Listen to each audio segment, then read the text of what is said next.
Her family called her cursed, until a quiet cowboy saw her worth.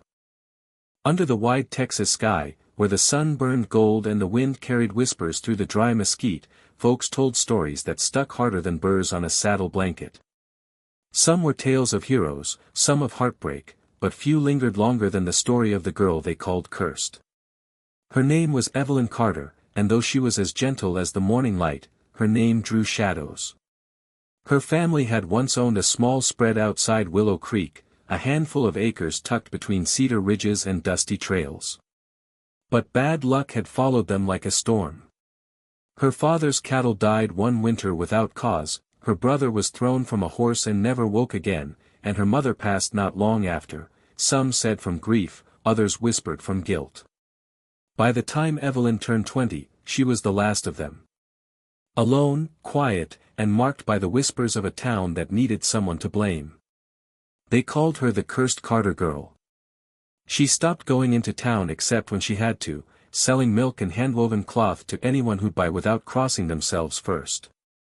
Every night, when the sky turned violet and the coyotes sang, she'd stand at her fence line, watching the stars stretch endlessly across the plains. There was beauty out there, beyond the fear and judgment. She could feel it, wild, untamed, waiting. But she didn't know it would ride into her life one dusty morning with the sound of hooves and the scent of cedar smoke. That morning, Caleb Turner rode into Willow Creek. He was a man of few words and fewer smiles. Folks said he'd lost his wife the winter before, left with nothing but a scarred horse, a weary heart, and a half-broken ranch he was trying to rebuild on his own. He wasn't looking for company, only help. Someone to keep the place running while he worked the land back to life. When he stopped by the feed store, old Mr. Hayes leaned on the counter and said, "If you're looking for cheap help, there's that Carter girl up by the ridge. But mind you, some say she brings bad luck." Caleb just nodded, tipped his hat, and bought his supplies. Later that day, as the sun dipped low, he followed a narrow trail through the dry brush and found her, bent over a fence rail, mending wire with hands worn from years of work. Her hair was the color of honey in sunlight, tangled by the wind, and her clothes were simple but clean. She looked up when she heard the horse approach, eyes wary but not afraid. Caleb didn't know the stories. Didn't care much for other people's ghosts. What he saw was a woman standing on her land, fighting to hold together the last piece of her world. He spoke first, voice rough from disuse. "You fix fences for hire?" Evelyn studied him a moment, as if weighing whether he was another man come to mock her. "I fix what's broken," she said softly. "For those who pay fair." He liked that answer. Plain, honest. No superstition in it. He hired her that day to mend a stretch of corral fencing on his ranch. She followed him back, silent on horseback, her gaze drifting toward the open sky. The ride was long and quiet, broken only by the creak of saddles and the cry of hawks circling overhead. When they reached his ranch, it wasn't much, just a cabin, a few fences, and a barn that had seen better days. But it stood strong, like the man himself. She worked through the afternoon without complaint, her hands steady, her movements sure. Caleb watched from a distance, not out of doubt but out of curiosity. There was a kind of grace in her labor, like she belonged to the land more than anyone he'd met. As dusk painted the world in amber, she wiped her hands on her skirt and looked toward him. "Fence'll hold through the season," she said. Caleb nodded. "You work honestly. You'll be paid honestly." She only nodded, mounting her horse to leave. He noticed she didn't look back once as she rode away, just a small figure swallowed by the dying light. That night, sitting on his porch with a cup of black coffee and the hum of crickets around him, Caleb found his mind returning to her. Not to her face, not even her voice, but to the feeling she left behind, like the quiet after a storm, when the world still holds its breath. In town, the talk had already begun. Folks said Caleb Turner had brought the curse to his land. Some whispered he'd lose his cattle next, or that the ghost of his late wife would drive the girl away. But Caleb wasn't one to listen to fear. He'd seen enough loss to know that sometimes, the only curse people carry is the one others lay upon them. As for Evelyn, she lay awake that night, listening to the wind rattle the windows. It carried the sound of distant thunder, a promise or a warning, she couldn't tell. All she knew was that for the first time in years, someone had looked at her not with pity or fear, but with simple respect. And in that quiet, flickering hope was born. Small, fragile, but alive. Neither of them knew it yet, but the path they just stepped onto would test them in every way the West could offer: fire, drought, pride, and pain. And in the end, love would ride through it all like a wild horse, refusing to be broken. The days stretched long beneath the Texas sun, dry and heavy with heat. Dust rose from the cattle trail like smoke, hanging in the air till it burned the lungs. Caleb Turner worked the land from dawn till dusk, rebuilding what the years had taken, and soon enough, Evelyn Carter became part of that rhythm, quiet, steady, and strong as the cedar posts they set into the ground. At first, she came only to mend fences and patch roofs. But when the ranch cook quit and Caleb's workload grew too heavy, she started coming by more often, bringing biscuits, tending the garden, keeping the place from falling to ruin. She never said much, but her presence carried a peace that filled the silence he'd been living in since his wife's passing. The first time she laughed, really laughed, it startled him. They'd been fixing a wagon wheel that refused to fit, and when Caleb finally cursed under his breath, she covered her mouth, trying to hide her smile. The sound was soft but alive, like rain after a long drought. He found himself wanting to hear it again. The townsfolk noticed, too. By the third week, the feed store buzzed with talk. Folks said the cursed Carter girl had bewitched the widower up north. That his cattle would drop dead any day. That he'd lose his ranch, same as her family had lost theirs.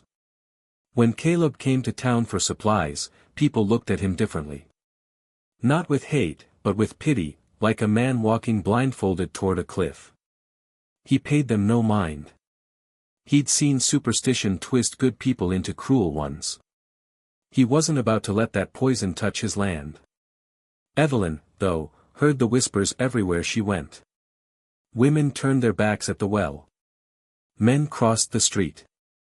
One morning, she found a bundle of sage and salt left at her gate, a sign to ward off evil. She stood staring at it for a long time before tossing it into the fire. But that night, when she returned to the ranch, she found something waiting that she hadn't expected. Caleb had fixed the old swing that hung from the oak tree near the barn, the one his late wife had once used. He'd oiled the chains, cleaned the seat, and said only, thought it might be nice for the little ones when they visit. She knew his brother's children came by sometimes, chasing chickens and laughter across the yard. Still, she could see the gesture for what it was, kindness, plain and quiet. It touched something deep in her that had been buried beneath years of fear. From then on, her days at the Turner Ranch grew longer. She cooked breakfast before the sun broke, fed the chickens, and walked the pasture with him as the light spread across the fields. Sometimes they spoke of simple things, the weather, the cattle, the land. But there were moments when silence said more than words ever could. In that silence, a slow trust began to take root. Caleb saw how she treated every creature, from the wild mare that kicked at its pen to the old hound that limped behind the barn, with patience, never fear. And Evelyn saw in him something rare, a man who didn't see her curse, only her courage. One evening, the wind came hard out of the west, bringing a storm that rolled like cannon fire. The sky turned black, and the rain came down in sheets. Caleb had gone to secure the corral gate when lightning struck the ridge. Evelyn saw the flash and the smoke that followed. Without a second thought, she ran through the rain, skirts heavy, calling his name. She found him near the tree line, pulling a terrified colt away from a fallen branch. Mud caked his boots, and rain streamed down his face, but his eyes were steady. Together, they led the animal back to the shelter, fighting the wind that tore at them like claws. When the storm finally broke, they stood under the porch, dripping wet, breathless. For a long while, neither spoke. Only the sound of rain on the roof filled the space between them. And though no words passed, something changed. The storm had done what the world could not, stripped away fear, shame, and doubt, leaving behind something honest. After that night, Caleb began to notice her in ways he hadn't before. The way she hummed old songs while she worked. The way she looked toward the horizon was like she was searching for a place that would finally take her in. And sometimes, when he caught her watching him, she'd turn away quickly, color rising to her cheeks. Still, both of them knew the world outside their fence line hadn't softened. The town's judgment ran deep, and folks don't forget what they think they know. When spring gave way to drought, and the river ran low, talk turned ugly again. A ranch down the valley lost a dozen cattle overnight. A child fell sick. A windmill broke. And like before, the whispers began, "It's her," they said. "The Carter curse is spreading." Evelyn heard it all, though Caleb tried to shield her. One afternoon, she found him arguing at the feed store with a man who spat the word which, like poison. Caleb's jaw was tight, his hands balled into fists. He walked out without buying a thing. That night, he came home late, shoulders heavy. Evelyn had left a plate out for him, still warm by the fire. When he sat down, she simply said, "You shouldn't have to fight my battles." He looked at her then, really looked, and said quietly, "You didn't start this fight, Evelyn.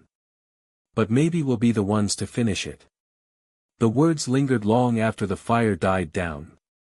For the first time since her family's ruin, Evelyn felt the weight begin to lift, not because the world had changed, but because someone had chosen to stand beside her against it. Outside, the moon broke through the clouds, shining pale and steady across the open land.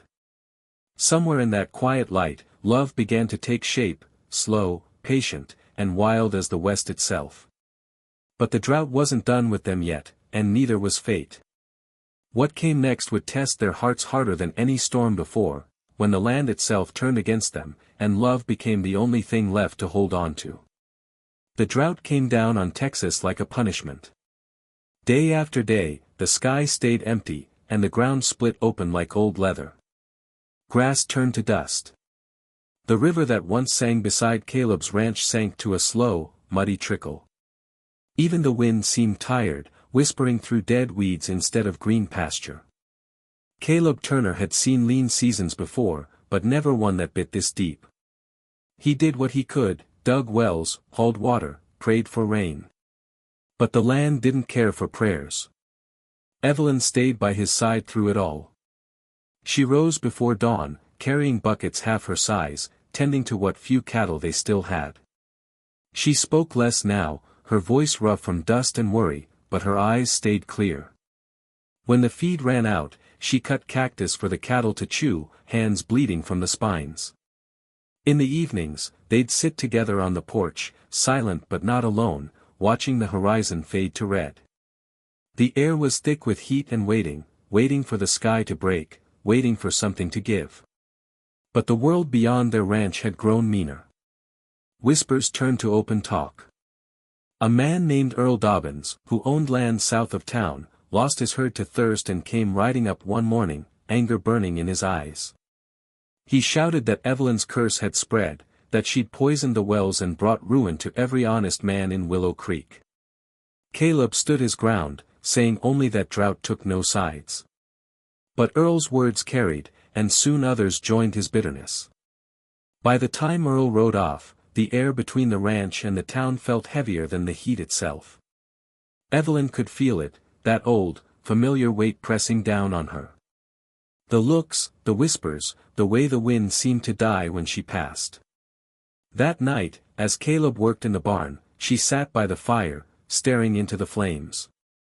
Memories came unbidden, her father's voice, rough but kind, her mother's trembling hands when the townsfolk last came calling. She remembered how fear had turned neighbors into strangers, how blame had taken everything they owned. And now it was happening again. She couldn't let Caleb lose what little he had left. When he came in, she smiled faintly, hiding her decision behind the soft calm he'd come to trust. They spoke of small things, the fences that needed fixing, the calf that might not make it through the week. When he turned in for the night, she waited until his lamp went dark. Then she packed a small satchel, a spare dress, her mother's locket, and a loaf of bread she'd baked that morning. She left a note on the kitchen table, her handwriting trembling in the light of the dying fire. You gave me a place when no one else would. You gave me kindness I didn't deserve. But the world won't let me stay. If I'm gone, maybe they'll leave you be. Don't come after me. Please. The words blurred through her tears, but she didn't stop. She set the note down, pressed her hand over it for a moment, then walked out into the dark. The night air was cool, almost kind. The moon hung low over the fields, silvering the dry grass. She saddled her horse, the same mare Caleb had helped her break months ago, and rode toward the ridge where the land turned wild. Each hoofbeat echoed her heartbeat, steady, final, certain. But Caleb was a light sleeper. Maybe it was the quiet that woke him, the kind that doesn't belong on a ranch. Maybe it was something deeper, that instinct born from loss. He rose and found the kitchen empty, the note waiting beside the lamp. He read it once, twice, his jaw tightening with every line. Then he grabbed his coat, his hat, and stepped out into the night. The trail was easy to follow, fresh hoofprints cutting through the dry dust. The moonlight caught her tracks clear as day. He followed without thought, without anger, just a deep ache that felt older than both of them. He found her near the ridge at dawn, the light breaking slowly and golden over the plains. She was standing beside her horse, staring out toward the horizon like a woman trying to leave her shadow behind. He didn't call her name right away. Just watched, the way a man watches something he knows he's about to lose. When he finally spoke, his voice was quiet. You think leavin' will stop them talkin'? They'll find someone else. They always do. Evelyn didn't turn. Maybe. But at least it won't be you. He took a few steps closer, boots crunching the dry earth. You think I care what they say? I've lost more than words can take. She shook her head, tears slipping free. You don't understand. I can't stand by and watch you lose everything because of me. You have land, you have a name. I have nothing but a curse people won't forget. Caleb stood there, watching her shoulders tremble, the rising sun painting her hair in gold. He could have argued, could have begged. But he knew words wouldn't change her mind, not yet. Instead, he said softly, then you're running from the wrong thing. You can't outrun lies, Evelyn. You can only outlive them. She turned then, eyes shining with tears and defiance. And what if I can't? Caleb looked out at the empty horizon, then back at her. Then I'll be right behind you till you can. Something in her broke then, not from pain, but from the sheer weight of being seen. For the first time, she realized this man wasn't trying to save her. He was trying to stand with her. The wind rose gently through the dry grass, carrying the scent of something faint, rain, far off but coming. They rode back together in silence, side by side, the dawn spreading wide and bright before them. Behind them, the town still whispered. The land still ached. But for the first time in years, Evelyn didn't feel cursed. She felt chosen. And though she didn't yet know it, the storm that would soon break across their world would wash more than dust from the earth, it would cleanse the lies, the fear, and leave only truth behind. The morning after they returned to the ranch, the sky was still a flat sheet of white, no clouds, no promise. But something in the air had changed. The wind carried a different scent now, faint and sweet, like life waiting to return. Caleb Turner rose before the sun, as he always did, checking the cattle, the fences, the wells. He moved with the calm of a man who knew every inch of his land but still listened for what it might be trying to tell him. Evelyn followed soon after, tying her hair back, rolling up her sleeves.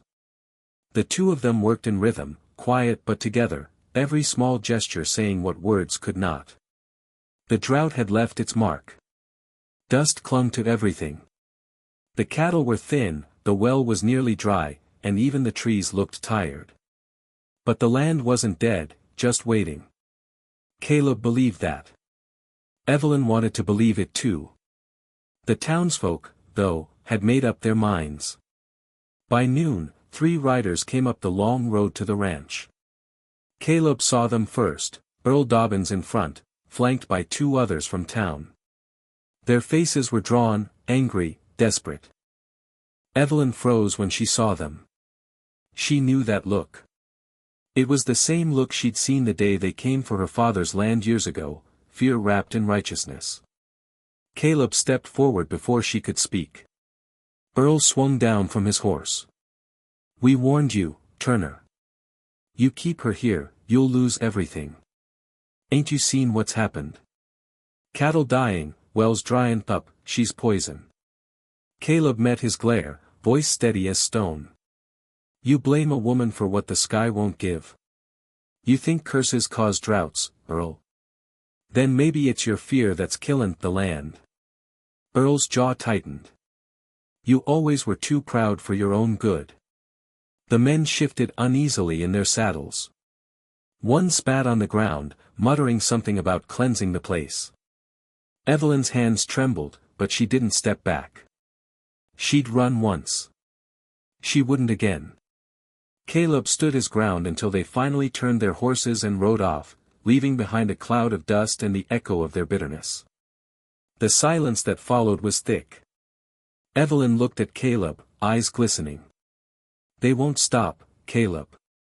You could lose everything because of me." He took his hat off, ran a hand through his hair, and looked toward the horizon. "Land comes and goes. But what kind of man would I be if I let fear decide who I stand beside?" Those words settled deep in her chest. They didn't fix the drought, didn't stop the pain, but they gave her something stronger, belonging. That night, the wind rose again, hard and wild. The sky turned dark, darker than it had been in months. Thunder rumbled low across the plains, rolling closer like hooves on distant ground. Caleb stepped onto the porch, feeling the pressure in the air, the way it hummed with something waiting to break. Evelyn joined him, a lantern flickering in her hand. "Feels different tonight," she whispered. He nodded. "Smells like rain." Lightning cracked across the horizon, followed by a deep, trembling boom. Then came the wind, fierce, howling, carrying dust and the scent of earth coming alive. Caleb pulled Evelyn close as the first fat drops of rain hit the porch roof. And then it came, rain like heaven opening wide, pouring down with fury and grace. The dry creek swelled, running wild again. The dust turned to mud beneath their boots.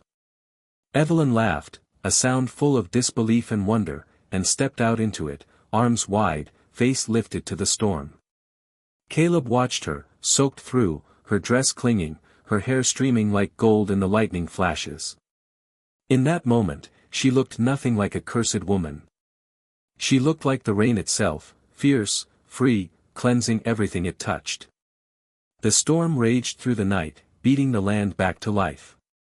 Water filled the troughs, soaked into the soil, and ran down the furrows like veins of silver. By dawn, the ranch smelled of wet earth and fresh hope. The air was cool, soft, and for the first time in months, quiet in a way that felt holy. Word spread quickly through Willow Creek. The Turner Ranch had been blessed with the first rainfall in the county. Folks who'd cursed Evelyn's name now spoke in whispers of miracles. Some said the girl had broken her own curse.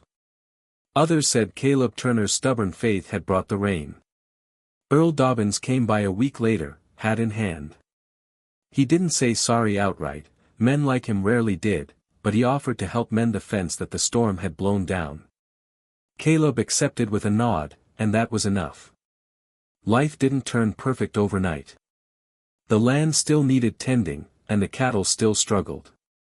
But the fear had lifted. The weight was gone. Evelyn stayed. She didn't ask permission. She didn't need to. The house began to feel like hers too, her hands in the bread, her laughter in the halls, her name whispered like a prayer instead of a warning. Caleb never spoke much about love. He wasn't a man of grand words or gestures. But every morning, when he poured her coffee before she asked, when he fixed the gate before it broke, when he looked at her like she was the only steady thing in a wild world, she knew. And one evening, months later, as the sun bled gold across the horizon, she stood beside him on the porch, watching the cattle graze in green fields that had once been barren. "It's strange," she said softly. "How folks can call something cursed one day and blessed the next." Caleb smiled faintly, eyes on the sky. "Maybe they just needed to see what I already did." She looked at him then, and the truth hit her quiet and sure, she wasn't cursed. She'd never been. She was simply waiting for someone to see her worth, to give her a place where her heart could finally rest. The wind brushed through the tall grass, whispering through the fence posts, carrying with it the scent of rain and cedar and home. Under that wide Texas sky, two souls who'd been broken by the world found something the world couldn't take away, love, steady and sure, born not from luck or chance, but from faith and the courage to stand beside one another when no one else would. And from that day on, whenever the storms rolled in across the plains, Evelyn Carter no longer feared them. She would walk to the porch, feel the first drops on her skin, and smile. Because sometimes, it takes a storm to wash away what's false, and reveal the truth waiting quietly beneath. That love, when it's real, isn't a miracle at all. It's simply two hearts brave enough to believe in each other when no one else will.